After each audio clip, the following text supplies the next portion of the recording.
Northern elders begs for division over Sharia. It shock you, Abi? Okay, turn this message to you to your own favor. It means that Northern elders now are begging the Biafrans for division. If there's only people who have been agitating for division in that contraption called Nigeria, they are the Igbos. I repeat, they are the Igbos. The Yorubas, they don't even want to do anything about separation. No, because they are too lazy. They are at the middle. They are too lazy. The East will be favoring them through our entrepreneurship, which means business, buying their lands and developing their lands and their cities. Then they are benefiting from the North based on political affiliations. You see how they are lazy. They never agitate for freedom. Leave what Igbo is doing. Now Igbo have joined City Boys movement. So you can as well agree with me that whenever you hear this kind of news, Northern elders begs for division. They are begging the Igbos now. They are begging the Igbos. Let us divide. But some people will understand this message now because the clip you're about to watch now, maybe you keep hearing Nigeria, they beg Nigeria, they beg Nigeria. Who are this Nigeria? Who are the patriotic Nigeria that you can call? If you can be sincere to yourself as an Igbo man, as a Biafran, it is you and me who will travel far and away north and southeast and build castles there. And whenever there is any conflict, they will be targeting those castles, either to take it or to destroy it. So whenever they say they are begging Nigeria, you and I, the Igbos, are the Nigeria they're talking about. The Yorubas are not Nigerians. Those ones that are just at the middle. If these people will favor us, these people will favor us, we cannot talk about separation. Any of them who come out now to talk about separation is just doing it for clout chasing. Once he collect money from government, he go back inside his home. That is how somebody will come now and begin to compare Nnamdi Kanu to Sunday Igboho. Say they are the same. My brother, anybody, even our elders, when they talk, say, hey, they free Sunday Igboho, my brother, they need to free him because that one is just chaff. Nnamdi Kanu is fighting. I mean, he stays where freedom fighters stay. I'm not saying I'm justifying the injustice, but I tell you the truth. Freedom fighters have 3 places to stay, either in the grave, exile, or in the prison. So whatever that happened to Martin Nnamdi Kanu today, it has already been written and destined to happen. You see, gold can never become gold unless that gold goes through flames of fires. Mandela spent 27 years of his life because he fight for his own people. Today, what Mandela fought is what South Africans are enjoying today. If not, South Africans will still be in bondage. So anybody who will come to my comment section and tell, hey, I know you have always not have a negative mindset about Martin Nnamdi Kanu, my brother, you don't listen to me well and you don't digest my messages well.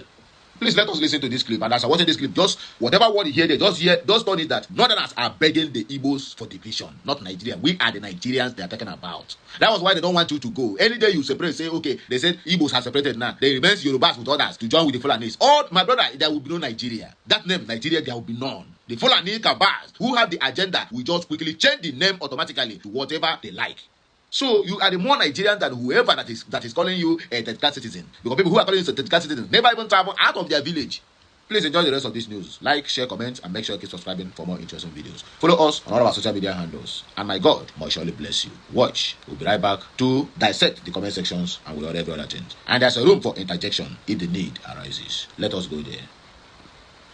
As I speak to you right now, the Northern Elders have sent a very strong and interesting letter to the U.S. Congress over the issue of Sharia in Nigeria.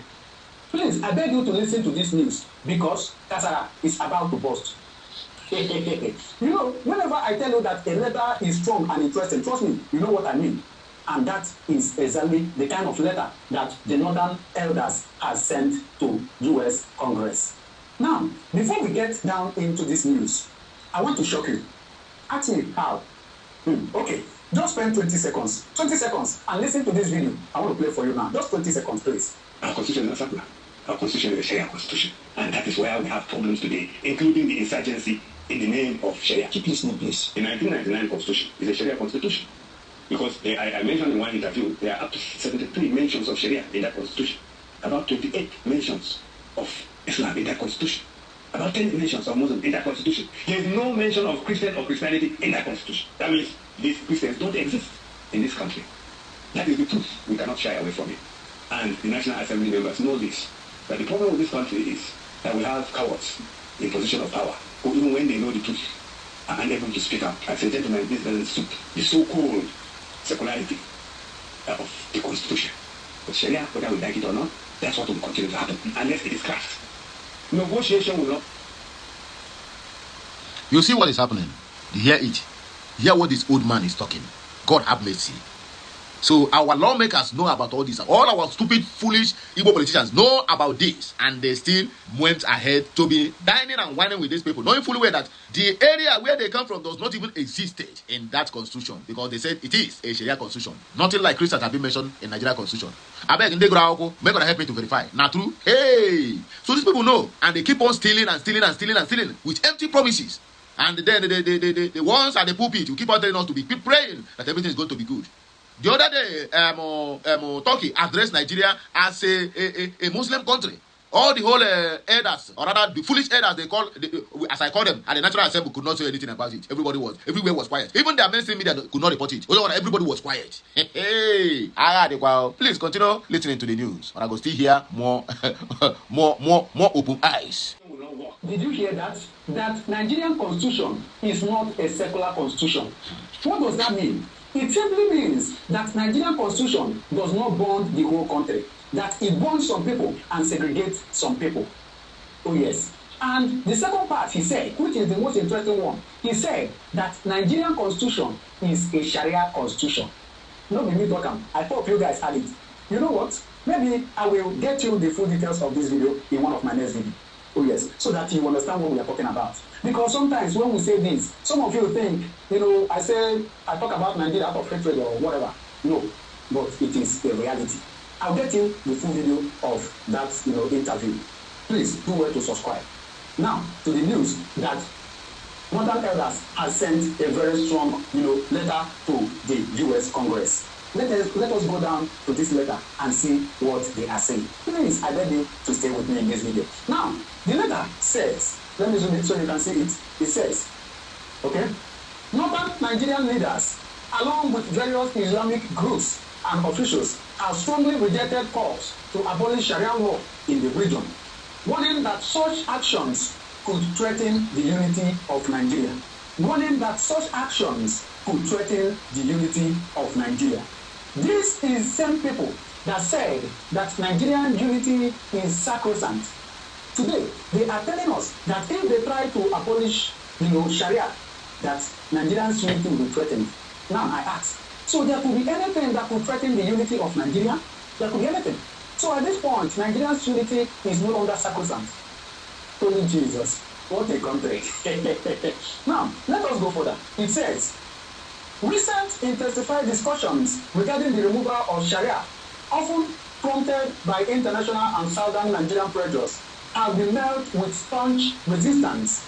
Key points includes, let's look at the key points they mentioned. Please stay with me with just a few seconds reading, all right? It says, the first one, sovereignty and constitutional rights. Sovereignty and constitutional rights. Leaders argued that Sharia law is a constitutional right permitted under Nigeria's federal system, and they reject external interference, particularly calls from U.S. lawmakers to repeal it. So they are saying that, come on, the practice of Sharia in Nigeria is their constitutional right. And this only proves that man right, that Nigerian constitution is a Sharia constitution. Only this, they have said it, that Sharia is, the Nigerian constitution is their right, and so they have the right to practice it. So whoever that is telling them not to practice Sharia is going against the law. Second point they made is this, non-negotiable issue. Northern groups emphasized that Sharia is deeply rooted in the cultural and religious life of the region's Muslim majority, making it non-negotiable. Making it non-negotiable. It cannot be negotiated that they must practice their Sharia, that it is rooted in their culture and in their religious life. Non-negotiable. Okay, at this point, it is Sharia that is non-negotiable. It is Sharia that is sacrosanct. It is no longer the unity of Nigeria. Alright, the third one, they said. Is threat to national unity.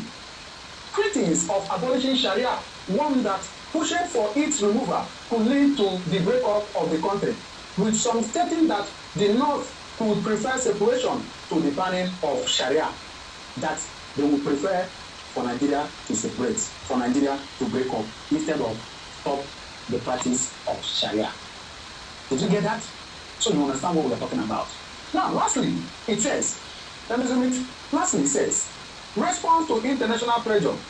Following recommendations from a U.S. congressional panel to repeal Sharia and blasphemy laws, Nigerian Islamic leaders labeled the move as arrogancy and new colonialism, vowing that no intimidation would end the practice.